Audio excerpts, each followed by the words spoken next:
नमस्कार, मैं सुभाष मिश्रा और आप देख रहे हैं तीसरी आंख न्यूज़ 24। हमारे चैनल में आप सभी का स्वागत है। आज हम इको गार्डन में आए और यूपीएसआई धरने का आज 39वां दिन है। हमारे पीछे आपको कुछ बच्चे भी दिखाई पड़ रहे होंगे जो बच्चे बैठकर इसी इको गार्डन में मजबूर हो गए हैं कि खाना भी खा लें, क्योंकि पेट है ये नहीं मानता है।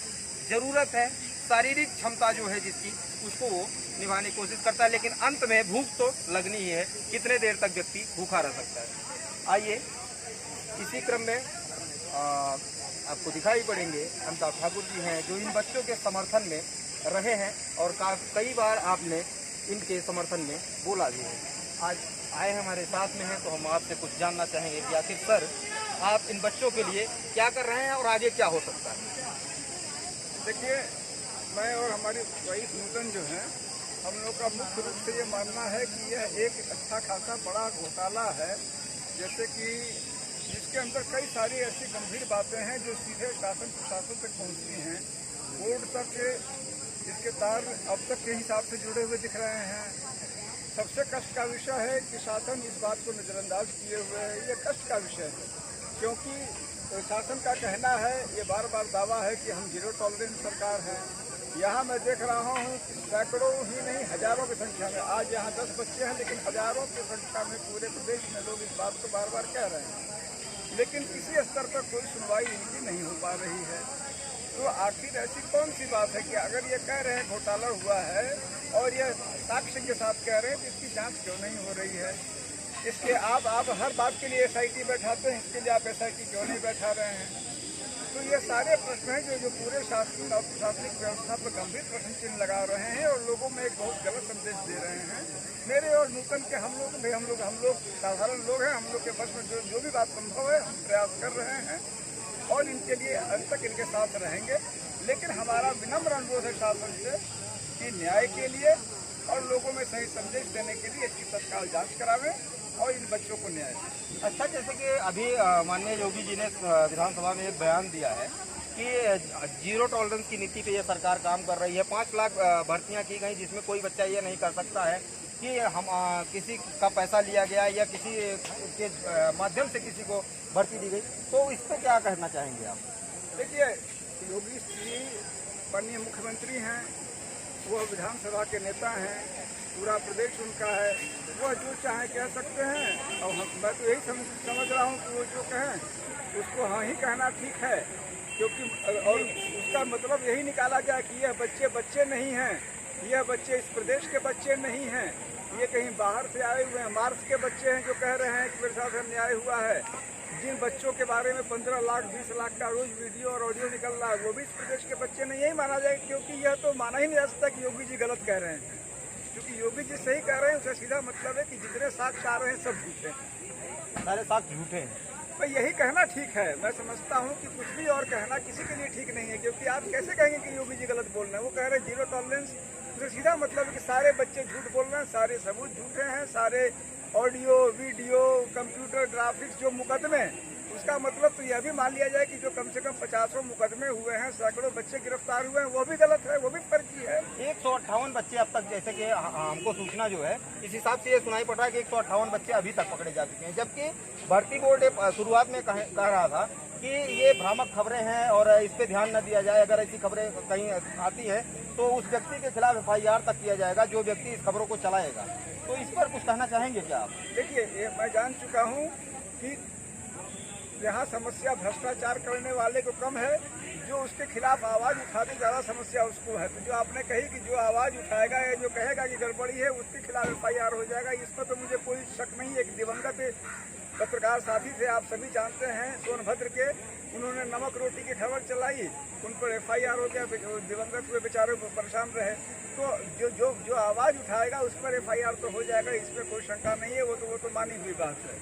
लेकिन वह सब बातों से दीगर मुख्य बात यह है कि जो ये बच्चे, ये हमारे आपके बच्चे हैं, हमारे परिवार के बच्चे हैं, ये हजारों की तादाद में हैं। आखिर इनकी बात क्यों नहीं सुन रहे हैं योगी जी, माननीय योगी जी।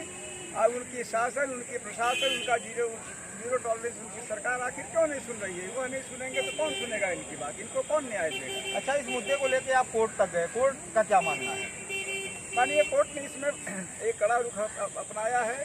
पुलिस कमिश्नर से, थाना हजरतगंज से, सभी जगह से पूरी व्याख्या मांगी है, पूछा है कि भाई तुमने अब तक क्या कार्रवाई की है।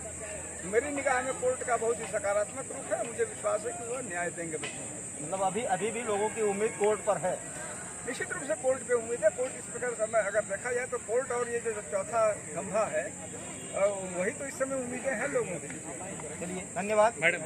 मैडम भी हैं साथ में, मैडम से भी कुछ जानना चाहेंगे और कोशिश करेंगे कि कुछ मैडम कहें इन बच्चों के पर, क्योंकि इन बच्चों के साथ आज इन्होंने एक निवाला लिया है और जो व्यक्ति किसी के घर पे अगर एक निवाला लेता है तो जाहिर सी बात उसका रीडी हो जाता है।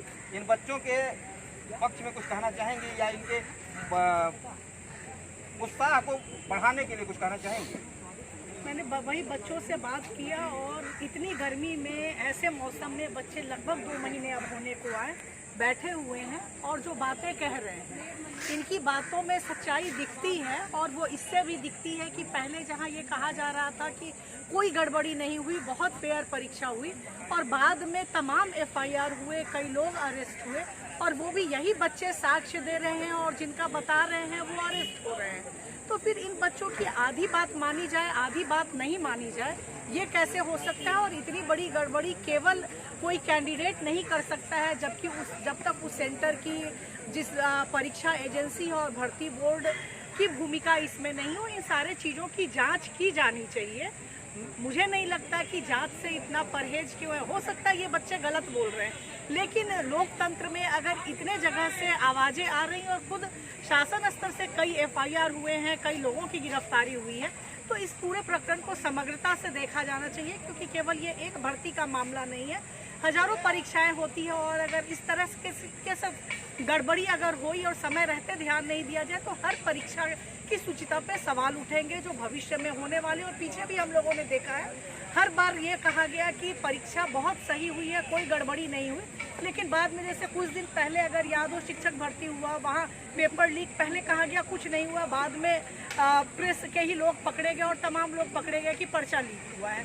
तो समय रहते अगर जो भी शिकायत आती है उसकी अगर जांच करा ली जाए तो तमाम होने वाली गड़बड़ियों को रोका जा सकता है। अच्छा, कई जगह तो ये भी कहा गया कि जितने पेपर लीक हो गए उत्तर प्रदेश में, इतने तो शायद पानी की टंकी में लीकेज नहीं होते। तो देखिए, मुझे लगता है कारण यही है कि जब कहा जाता है, चीज़ें साक्ष्य होते हैं, उसके बाद भी पहले मना किया जाता है। जब अप्रोर होता है तो जांच होती है, और जांच का नतीजा क्या निकलता है? आप कुछ लोगों को तो अरेस्ट कर लेते हैं, और हर मामले में मैंने देखा है कुछ स्टूडेंट तो अरेस्ट हुए, लेकिन अकेले स्टूडेंट इतनी बड़ी गड़बड़ी कर ले, वो भी ऑनलाइन परीक्षा में, संभव नहीं दिखता है। जब तक अन्य लोगों की संलिप्तता नहीं होगी, तो जब तक पूरी समग्रता में चीज़ों को जांच करके कार्रवाई नहीं होगी, तब ऐसे लोगों के हौसले बढ़े रहेंगे। कुछ छात्र को आपने पकड़ा, बंद कर दिया, लेकिन अकेले वो छात्र नहीं नकल कर सकते हैं जब कंप्यूटराइज परीक्षा होती है। ये कोई कॉलेज यूनिवर्सिटी का एग्ज़ाम नहीं है कि आप चिट ले गए और आपने नकल कर ली। इसमें और लोगों की भी भूमिका होगी जाहिरा तौर पे, और जब तक उन पे कार्रवाई नहीं होती तब तक यही दृश्य देखने को मिलेगा कि इतने मेहनत करके स्टूडेंट पढ़ते हैं, पढ़ाई लिखाई करके एक नौकरी की आस रखते हैं, उनके परिवार वाले रखते हैं, अपने जीवन का एक बड़ा हिस्सा जमा पूंजी बच्चों की पढ़ाई में लगाते हैं, और जब नतीजा ये दिखे तो ये हतोत्साहित करने वाली चीज़ें होती हैं। और बच्चे कह रहे हैं जाँच तो इस पूरे मामले में होनी चाहिए। धन्यवाद। तो आपने देखा हमारे साथ अनुराग ठाकुर जी और नूतन ठाकुर थे, और इन्होंने अपने बात को निष्पक्षतापूर्वक रखा और इन बच्चों के समर्थन में काफ़ी बातें कही भी, क्योंकि अगर देखा जाए तो कहीं ना कहीं ये बच्चे आज 39-40 दिन हो गया, और लगातार इस बीच में भूख हड़ताल भी देखी गई, और ये भी देखा गया कि काफ़ी लोग आए और जाते रहे, लेकिन इन बच्चों का मॉरल डाउन नहीं हुआ। इन बच्चों ने अनवरत उस धरने को जारी रखा, जो धरना एक बच्चे से लेकर शुरू हुआ था, और बीच में हजारों गया और फिर से वो घूमता हुआ 10 पर आ गया। लेकिन ये बच्चे आज भी ये कह रहे हैं कि इस धरने को हम अनवरत जारी रखेंगे। चलिए, इसी कुछ सवालों के साथ हम आपको छोड़े जाते हैं इसी इको गार्डन में। मिलते हैं किसी और जगह पे किसी और मुद्दे के साथ। तो ऐसी तमाम खबरों को देखने के लिए हमारे चैनल को लाइक, शेयर, सब्सक्राइब करना ना भूलें। आप देख रहे थे सुभाष मिश्रा के साथ तीसरी आंख न्यूज़ 24। धन्यवाद।